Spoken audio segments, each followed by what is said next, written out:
Good day, YouTube, and welcome to another episode of the Albino Rhino Beer Review. Now, I didn't think I'd be doing one of these beers ever again, at least not while I was in the Arctic, because I'm in the Arctic.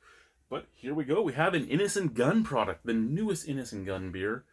Well, one of the newest, I guess. I can't keep track of how much they have coming out. I haven't had an Innis and Gunn in a while. The last regular Innis and Gunn I had, I didn't like. And Innis and Gunn has always been one of my favorite beers. And when people go, what's your favorite beer to just drink? I'd always bring up Innis and Gunn. And the quality seemed to falter a little bit, but it kind of made sense because they just kept expanding and expanding and expanding and getting bigger and bigger and bigger. So it kind of made sense. I've been told it's a lot better now. I can't get it up here, so I haven't had it. Anyway, this is the... Let's piss everybody off, okay? The Islay whiskey cask. It's Islay, I know. I know it's Islay, but Islay. It's Islay whiskey. This is Laphroig Islay single malt whiskey casks are what's used in this. It's an amber Scotch ale. It is 7.4% alcohol by volume. Does it say how many days it's spent in there? It's a limited edition. Doesn't say it on the front.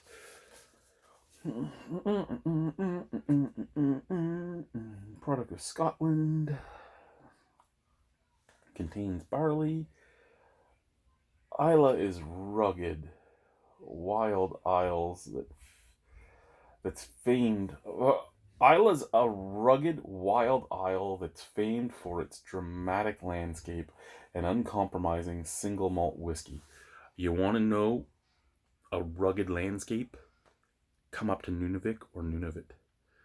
Both breathtaking landscapes. And the people are rugged, the people are ingenious.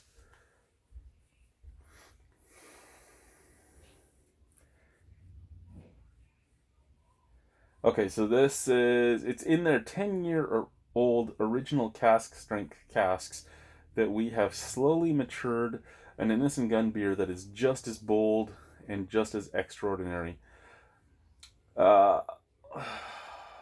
Absorbing all the deep flavors from the cask. Spicy wood smoke and peat, sea salt and burnt toffee. The beer adds its own rich, roasted flavor to create... I'm just trying to see if it talks about how many days, but I'm blind as a bat, and...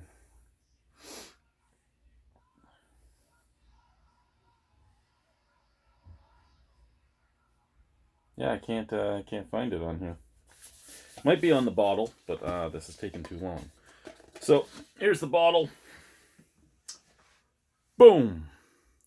They're pretty bottles, and I love that the bottles are brown. The bottles were white for quite some time.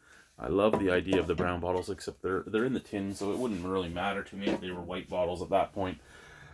Okay, limited edition, 7.4%, just matured in...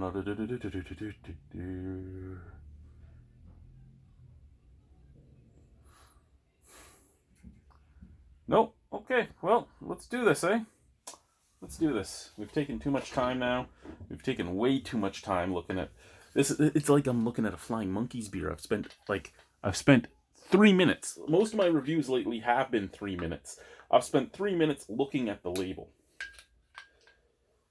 Again, it's like I'm doing a fucking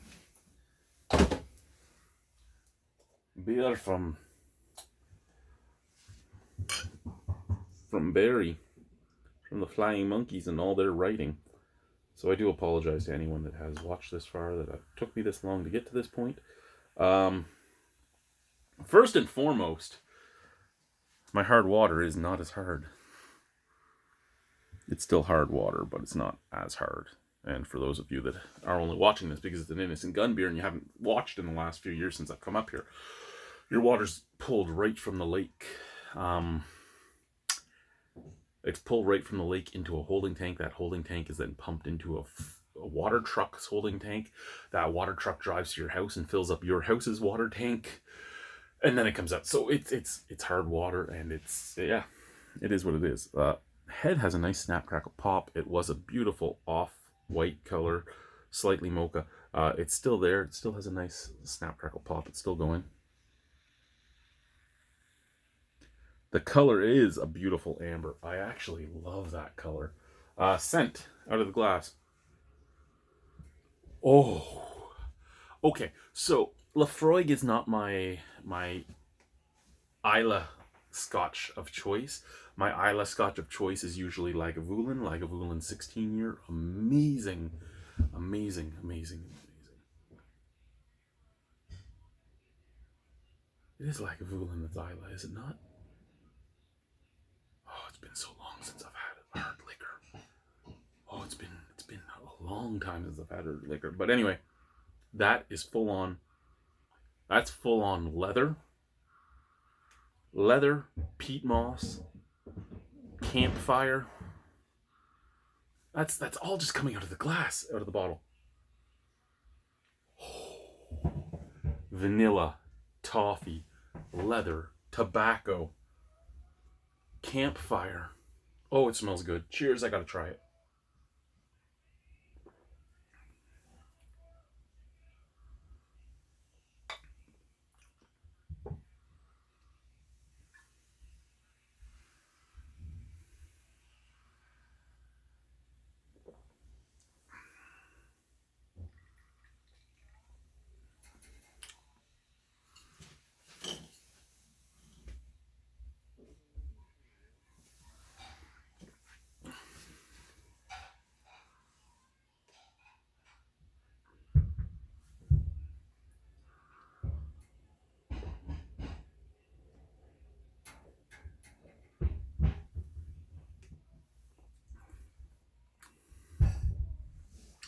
That is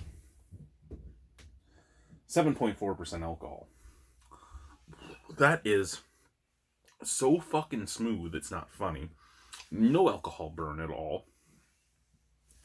Lots of leather, lots of tobacco, lots of peat moss, lots of smokiness, charred wood. It's like you're sitting in front of a campfire.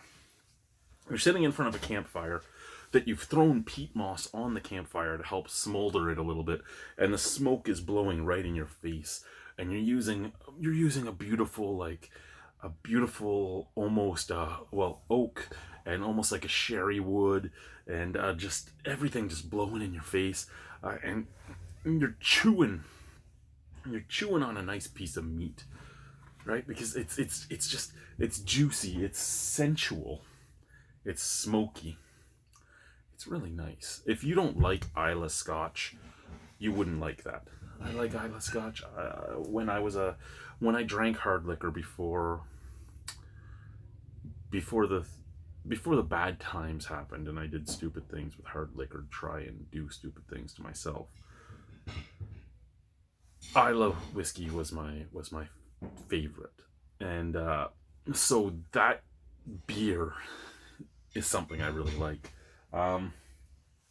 I'd have to give that. I was going to say an 8.75, but I chugged that bottle down. I have to give it a 9. That was a great beer. And it's the first beer in a while from Innis and Gunn that I've been able to get behind like that. I just love the smokiness. I love the smokiness, the burnt taste, the beautiful sweetness of the malts mixed in with that. The little bit of vanilla that's in there. That is, even burp's nice. That's a solid beer, and I'm really glad I got a chance to try that. Thank you guys. Bye-bye.